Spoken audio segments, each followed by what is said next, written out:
பஞ்சு முறுக்கு மந்த்ரா கடலை எண்ணெயில நானே பண்ணுது. ஒரு சேலஞ்ச், உங்களால இந்த மாதிரி முறுக்கு செய்ய முடியுமா? மந்த்ரா கடலை எண்ணெயில முறுக்கு செஞ்சு பாருங்க. ஓகே. மாண்புமிகு தமிழ்நாடு முதலமைச்சர் அவர்கள் பல்வேறு திட்டங்களுக்கு ஒவ்வொரு கட்டமாக பணம் ஒதுக்கி அந்த திட்டங்களை நிறைவேற்றுவதற்கான வாய்ப்பையும் ஏற்பாட்டையும் செய்து கொடுத்து கொண்டிருக்கிறார்கள். நம்முடைய சூரம்பட்டி டேமில் இருந்து இந்த நஞ்சை ஊத்துக்குழி வரை 13 கிலோமீட்டர் உள்ள இந்த ஓடை, இதில் பல இடத்துல வந்து தண்ணி தேங்கி நின்று பிரச்சனை ஆகுதுங்கிறதுக்காக ஏறத்தாழ ஒரு 21 லட்சம் ரூபாய் ஒதுக்கி இதை தூர்வாதற்கான நடவடிக்கை எடுக்கப்பட்டிருக்கிறது. அதில் 4 கிலோமீட்டர் முதல் கட்டமாக எடுக்கப்பட இருக்கிறது. அதை தொடர்ந்து மற்றதையும் அவசியத்திற்கேற்ப நடவடிக்கை எடுக்கப்படும். அதே போல் இந்த ஓடையில் குப்பைகளை போடாமல் இருப்பதற்கு என்ன நடவடிக்கை எடுக்க வேண்டும் என்பதையும் யோசித்திருக்கிறோம். சில இடங்களில் இந்த குப்பை அதிகமாக எங்கே போடப்படுகிறதோ அங்கே வேலி அமைத்து கொடுக்கலாம் என்றும் நடவடிக்கை எடுக்கப்பட்டிருக்கிறது. இன்றைக்கு ஏறத்தாழ ஒரு 12 ஏக்கர் பரப்பளவு கொண்ட இந்த குளத்தை அங்கே இருக்கிற ஆகாய தாமரையை சுத்தம் செய்வதற்காக ஈரோடை அமைப்பின் மூலமாக நடவடிக்கை எடுக்கப்பட்டிருக்கிறது. இப்பொழுது இன்றைக்கு அவர்கள் பணியை துவக்கி இருக்கிறார்கள். விரைவாக அந்த பணியை முடிக்க இருக்கிறார்கள். அந்த 12 ஏக்கர் முழுவதும் ஆகாய தாமரையாகத்தான் இருக்கிறது. எனவே அத்தனையும் சுத்தம் செய்வதற்கு ஈரோடை அமைப்பு முன் வந்து அவர்கள் நடவடிக்கை எடுத்துக்கொண்டிருக்கிறார்கள். இன்றைக்கு தான் இந்த பணி இங்கே இது துவக்கப்பட்டிருக்கிறது. தூர்வாருகிற பணி பெரும்பகுதி முடிகிற நிலையில் இருக்கிறது. இந்த பணிகள் இங்கே செய்யப்பட்டிருக்கிறது. சார், திருமாவளவன் கடந்த சில தினங்களுக்கு முன்னாடி அதாவது நினைச்சா ஒரே நல்ல மதுக்கடைகள் மூட முடியும்னு சொல்லிட்டு இல்லை, அவர் சொன்னார். அதுக்கு எல்லாம் பதிலெலாம் சொல்லியாச்சு. கொள்கை ரீதியாக திமுகவுக்கு மாறுபட்ட கருத்து இல்லை, ஏற்கனவே இது சொன்னது தான். ஆனால் நடைமுறையில் அதை நம்ம செய்யறதுங்கிறது ஒன் டேயில் பண்ணோம்னா என்ன ஆகுங்கிறது எல்லாத்துக்கும் தெரியும். அதனால் படிப்படியாக இதை செய்வதற்கான நடவடிக்கை எடுக்கப்பட்டிருக்கிறது. ஏற்கனவே 500 கடைகள் மூடப்பட்டிருக்கிறது. நாங்கள் அந்த கணக்கு எடுக்கிற பொழுது இப்போ சில நேரத்தில் என்னன்னாக்க சேல்ஸ் குறைஞ்சிருக்கான்னு செக் பண்ணுறாங்க. இப்போ கவர்மெண்ட் சேல் பண்ணுறதுல தான் அக்கறையாக இருக்காங்க அப்படிங்கிற மாதிரிலாம் தவறான ஒரு பிரச்சாரம் செய்யப்படுகிறது. அது எதுக்காக அதை கவனிக்கிறாங்கன்னா, வேறு ஏதாவது தவறாகி வேறு இடத்துக்கு மாற்றி செல்லுகிற ஒரு இல்லீகல் இது வருதா, இதை செக் பண்ணுறதுக்கு அது ஒரு கருவியாக பயன்படுத்தப்படுகிறது. எனவே அந்த வகையில் தான் இருக்கிறதை ஒழிய திராவிட முன்னேற்ற கழகம் தளபதியினுடைய எண்ணமும் நான் ஏற்கனவே உங்களுக்கு சொன்னேன். கண்டிப்பாக படிப்படியாக இதை குறைத்தே ஆக வேண்டும் என்பது தான் அவருடைய எண்ணமாக இருக்கிறது. ஆனால் நடைமுறையில் திடீரென்று ஒரே நாளில் செய்தால் மிகப்பெரிய பிரச்சனையை சந்திக்க வேண்டி இருக்கும் என்ற காரணத்தால் தான் ஒவ்வொரு இடமாக பேசி அதை மூடுவதற்கான நடவடிக்கை எடுக்கப்பட்டு வருகிறது. படிப்படியாக குறைக்கணும்னு சொல்லியிருக்கீங்கன்னா, ஆனால் வந்துட்டு கடந்த 2 ஆண்டுகளில் மட்டும் 10,000 கோடி ரூபாய் அளவுக்கு சேல்ஸ் அதிகமாக இருக்குது, குடியாரோட எண்ணிக்கை அதிகமாக இருக்குதுன்னு சொல்லி புள்ளி விவரங்கள் சொல்லியிருக்கு. உங்களுக்கே தெரியும். இல்லை, நம்ம வந்து ஒரு கடையை நம்ம க்ளோஸ் பண்ணுறோம். க்ளோஸ் பண்ணோன்னா நம்ம திருப்தியாக முடியல. அவங்க வந்து பக்கத்தில் இருக்கிற ஒரு கடைக்கு போகிறாங்க. அங்கே வந்து இன்னும் வந்து அதிகமான பிரச்சனைகள் வருகிறது. இதெல்லாம் நடைமுறையில் நாங்கள் பார்க்குறோம். அதனால் வந்து ஒரு கடையை க்ளோஸ் பண்ண உடனே அங்கே இருக்கிறவங்க எல்லோரும் நிறுத்திட்டாங்கன்னு நம்ம வந்து நிச்சயமாக சொல்ல முடியாது. ஏதாவது கொஞ்சம் பேர் அதில் நிறுத்தி இருக்கலாம். அதுக்காகத்தான் இப்போ வந்து நாம் டிபார்ட்மெண்ட்டில் வந்து அவங்கள கவுன்சிலிங் பண்ணுறது, அது மாதிரி நிறைய சிஸ்டங்களை போட்டு நடவடிக்கை எடுத்துக்கிட்டு இருக்காங்க. எங்களுடைய எண்ணம் ஒரு காலகட்டத்தில் இருக்கக்கூடாது என்பது.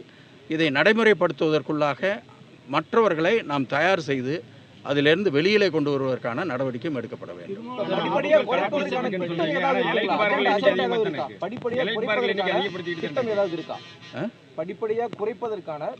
கண்டிப்பாக அந்த திட்டம் இருக்கிறது. முதலமைச்சர் அவர்கள் சொல்லி இருக்கிறார்கள். அதில் தான் 500 கடை க்ளோஸ் பண்ணியிருக்கோம். அடுத்த கட்ட நடவடிக்கையில் எந்தெந்த கடைகள் வரும் என்பது ஆய்விலே இருக்கிறது.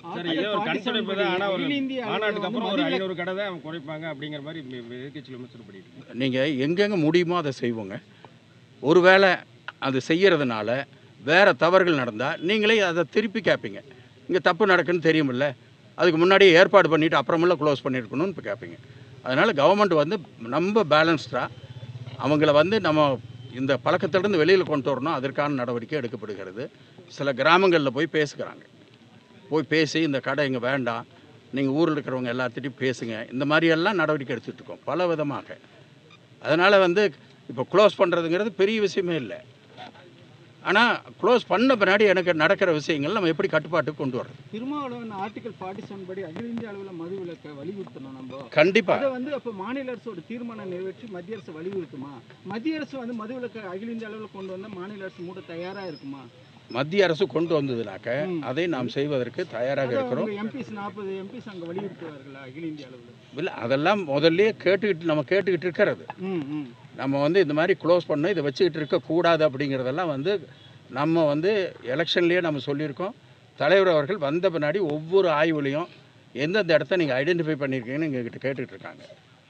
நாங்கள் அந்த மாதிரி இடங்களை ஐடென்டிஃபை பண்ணி கொடுக்குறோம், அது மாதிரி கொடுத்து கொண்டிருக்கிறோம். கடந்த 3 ஆண்டுகளில் 600 அவர் செந்தில் பாலாஜி இந்த போது மூடினது. இப்போ நீங்கள் வந்து ஏற்கனவே 1.5 வருஷம் ஆக போகுது. இது இனி ஏதாவது மூடுறதுக்கு ஏதாவது திட்டமிட்டு வச்சு இப்போ வந்து நாங்கள் ஒரு லிஸ்ட் அவுட் பண்ணியிருக்கோம். சார் மூடுறதுக்கு அது லிஸ்ட் அவுட் பண்ணியிருக்கோம். நான் அது வந்து ஃபைனல் பண்ணிட்டு தான் நான் சொல்லணும். லிஸ்ட் அவுட் பண்ணியிருக்கோம்.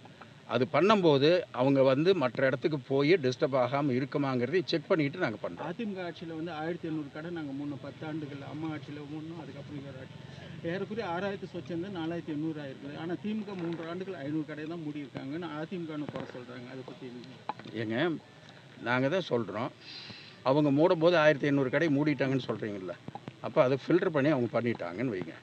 நாங்கள் 500 ஃபில்டர் பண்ணி பங்குக்கு இதில் ஒன்றும் இல்லைங்க. இது இல்லை, இதில் வந்து தவறான இடத்துக்கு அவங்க போகாமல் பார்த்துக்கிட்டு நாங்கள் அதை நடவடிக்கை எடுக்கணும்னு சொல்கிறோம். நீங்கள் அதை அந்த பேசிக் உங்களுக்கு வந்து அண்டர்ஸ்டாண்ட் ஆகாமல் இல்லை, எல்லாத்துக்கும் புரியும். ஆனால் திருப்பி கேட்டுட்டு இருக்கீங்க. அறிவுரை சொல்ல போகிறேன். அது மாதிரி எவ்வளோ இளைஞர்கள் இது வரைக்கும் கம்ப்ளீட்டாக ஸ்கூலில் இதுக்காக விழிப்புணர்வு எடுத்துப்பட்டு மீட்டிங்கெல்லாம் நடத்தப்பட்டு அதெல்லாம் செஞ்சுக்கிட்டே வருது.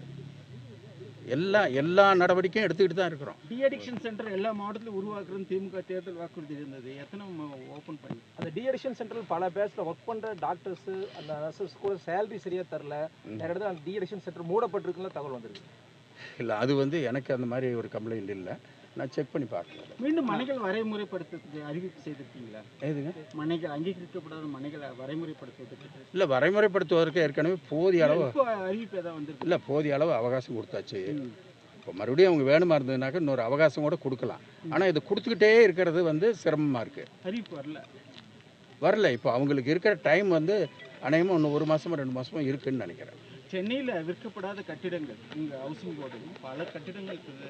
அதாவது தனியார் துறை மூலிமா விற்பதற்கு நாங்கள் நஷ்டத்தில் வந்து ஹவுசிங் போர்டு விற்பனை செய்கிறது, வாங்க ஆள் இல்லை அப்படின்னு. இல்லை, அது வந்து அதுக்கு ஒரு கமிட்டி போட்டு அது விற்பதற்கு அதுக்கு ஏற்பாடு செய்யணும்னு சொல்லி பண்ணியிருக்கோம். கொஞ்சம் வீடுகள் வந்து விற்காமல் இருக்கிறது உண்மை. இப்போ நாம் என்ன பண்ணுறோன்னா, வீடு கட்டும் போதே அங்கே வந்து போய் சர்வே எடுக்க சொல்கிறோம். இங்கே வந்து இது சேல்ஸ் ஆகுமா ஆகாதா, இங்கே எவ்வளோ அவசியம் இருக்குது அப்படிங்கிறத அந்த ஏரியாவில் போய் சர்வே எடுத்துகிட்டு அதுக்கு பின்னாடி தான் வந்து அது மேல் நடவடிக்கை எடுக்கிறோம். அந்த சர்வேயில் போதிய அளவுக்கு வந்து ரிப்போர்ட் நமக்கு வந்து டிமாண்ட் இல்லாத மாதிரி இருந்ததுன்னா அந்த இடத்துல பண்ணுறது. சென்னையில் கட்டப்பட்ட அடுக்குமாடி வீடுகள் உங்கள் ஆட்சியில் கட்டப்பட்டது, அவங்க ஆட்சியில் கட்டப்பட்டதா, ஏன் விற்கப்படாமல் இருக்குது? ஹை விலை அதிகன்றதுனாலே மொத்தம் எவ்வளோ வீடுகள் விற்கப்படாமல் இருக்குது? ஏறத்தாழ 5000 வீடுகள் விற்காமல் சென்னையிலேயே மொத்தம் இல்லை, மொத்தமாக நான் சொல்கிறது 5000 வீடுகள் விற்காமல் இருந்தது. கொஞ்சம் முயற்சி எடுத்து ஒரு 1000-1500 அது அப்பார்ட்மெண்ட்ஸ் தாங்க விற்காமல் இருக்குது. தனியார் இதுவும் இருக்குது, இண்டிபெண்ட் ஹவுஸும் அப்படி இருக்குது. உடுமல்பேட்டில் போய் பார்த்தீங்கன்னாக்கா 105 வீடு அப்படியே இருக்குது. இதெல்லாம் வந்து நீண்ட காலமாக இருக்கிறது. நாங்கள் ஆமாம், அவங்க அந்த ஆட்சியில் கட்டப்பட்டதை இதை ஒரு அனுபவமாக வச்சு தான் நாங்கள் வந்து விலை உயர்வுன்றதுனாலே இல்லை, அது எல்லாமே இருக்குது. ஓகே, நீங்கள் வந்து